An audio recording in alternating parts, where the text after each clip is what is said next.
वालेकुम दोस्तों, क्या हाल है? ठीक ठाक हो? आज काफ़ी दिनों बाद वीडियो बना रहा हूँ, टाइम ही नहीं मिल रहा।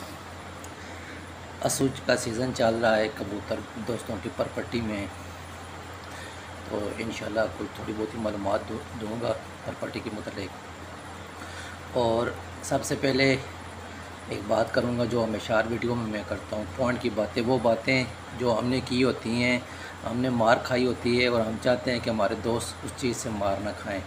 हम जितनी भी वीडियो बनाते हैं न्यू शौकीन दोस्तों के लिए बनाते हैं जिनके उस्ताद कोई नहीं होते। ठीक है, हमेशा याद रखें मेरी एक बात, अपने पल्ले बांध दें एक बात। कोई भी चीज़ है कबूतरबाजी में, जो न्यू शौकीन दोस्त से जिनके उस्ताद कोई नहीं उन्हें आप बताएं, जिनके उस्ताद कोई है उसे कभी भी कोई चीज़ अपनी ज़िंदगी में न बताएं। जो आदमी किसी का शागिर्द है उसको आप सारी ज़िंदगी कोई चीज़ न बताएं। अगर बताएंगे उसके पास काम भी कर जाएगी, जो कुछ होगा तो वो कहेगा ये तो मेरे उस्ताद की थी।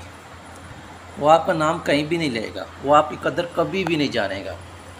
तो ये मैं अपनी ज़िंदगी का तजर्बा आपके साथ शेयर करता हूँ, हर वीडियो में शेयर करता हूँ कि कोई चीज़ जो आपने किसी दोस्त को बतानी है उसको बतानी है जिसका उस्ताद कोई नहीं। जिसका उस्ताद है उसको आपने नहीं बतानी, वरना वो सारी ज़िंदगी आप सब कुछ बता दें, अपना दिल भी काट के उसके दे देना, वो उसने आपकी कदर नहीं जानेगा। वो कहेगा ये तो मुझे उस्ताद ने बताई।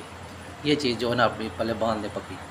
अच्छा, कबूतर साहब दोस्तों की परपट्टी में जो है आजकल जो है ना कबूतरों को जो दाना जो है आपने शाम के बाद ही डालना है। ठीक है, कबूतरों को जाल के बाहर निकाल देना है और शाम के बाद दाना जो है रूटीन रोज़ाना की बना लेनी है, क्योंकि असू के लिए आपने कबूतरों को लाइटों पे भी लगाना है। इसी हिसाब से आपने जो है करना है। और जो बोरे देने हैं आपने वो सरसों के तेल के बोरे दें। ठीक है, मलाई के बोरे दे सकते हैं, लेकिन आप जो है ना अवॉइड करें देसी घी से आजकल। बाकी परपट्टी के दौरान किसी किस्म के विटामिन अपने कबूतरों पे हरगिज़ इस्तेमाल ना करें। किसी किस्म की कैल्शियम कोई भी चीज़ जो है ना आपने, एंटीबायोटिक तो बिल्कुल आपने इस्तेमाल नहीं करनी है किसी सूरत में। ये तीन चीज़ें आपने, कैल्शियम, विटामिन और एंटीबायोटिक, आपने परपट्टी के दौरान कभी भी गलती नहीं करनी, वरना आपके कबूतरों के पर ख़राब निकलेंगे। अगर पर ठीक भी निकला है तो आगे जाकर ये चीज़ें आपको बहुत नुकसान देंगी। ठीक है, आपने कबूतर को बिल्कुल नॉर्मल लेके जाना है। ठीक है, हल्का फुल्का ठंडा पानी आप दे सकते हैं, उसके अलावा कोई चीज़ आपने नहीं देनी। ठीक है, कबूतर बाहर जब आपने निकालने हैं, ठीक है, जो पहली दफ़ा आपने बाहर निकालने दिन के वक्त, उस वक्त आपने जो है ना आपने 2 दिन पहले आपने कोड़, काली मिर्च, सुन, ये 2-3 चीज़ों का आपने पानी बना लेना है।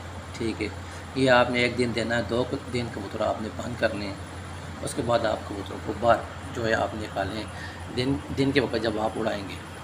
और हमेशा आपने 11 के बाद आपने कबूतर उड़ाने हैं। जब आपने पहली फड़कें लेनी है ना, कबूतर जो है आपने 11 के बाद उड़ाने शुरू करने। और कबूतर आपने लाइटों पे अभी लगाना शुरू कर दें। अभी आपके परपट्टी के फ़ौरन बाद ही आपने कबूतरों को जाल से बाहर आपने 1 घंटे के लिए रोज़ाना आपने रूटीन बना लेनी है कबूतर बाहर। और दाना भी आपने शाम को डालना है, शाम के बाद अंधेरे में। इसी रूटीन से आप जाते रहेंगे फड़कों में भी। ठीक है, फड़कों तक जब मेन फड़कें आएंगी वहाँ तक तो आप कबूतर इंशाल्लाह जो है लाइटों में आसानी से लग जाएंगे। कबूतरों के पर जब 30-35 दिन के होंगे वो जो है ना जालों पे जाएंगे, ज़मीन पे आएंगे, उनका जो है डर जो है ना अंधेरे से निकल जाएगा। इस तरह कबूतर जो है ना आपके अंधेरे में लग जाएंगे। लाइटों में आपने कबूतर लाजमी लगाने हैं सूज में, चाहे कबूतर आपका 11 बजे वाला क्यों नहीं है, आपने हर कबूतर को लाइटों में लगाना है। क्योंकि कबूतर 11 बजे वाला भी अंधेरे में आ जाता है जब आप उसका लगाते हैं। तो इसलिए आपने ये चीज़ ज़रूर याद रखनी है कि हर कबूतर को आपने मेहनत करनी है, लाइटों पे लगाना है। तो आज तो बस वैसे ही बैठे बैठे वीडियो बना रहा हूँ, इसलिए जो है कोई मुकम्मल तरतीब या मुकम्मल नुस्ख़ात के साथ नहीं शेयर कर रहा हूँ। इंशाल्लाह अगली किसी वीडियो में मैं शेयर करूँगा। और क्या इजाज़त दीजिए, अल्लाह हाफ़िज़।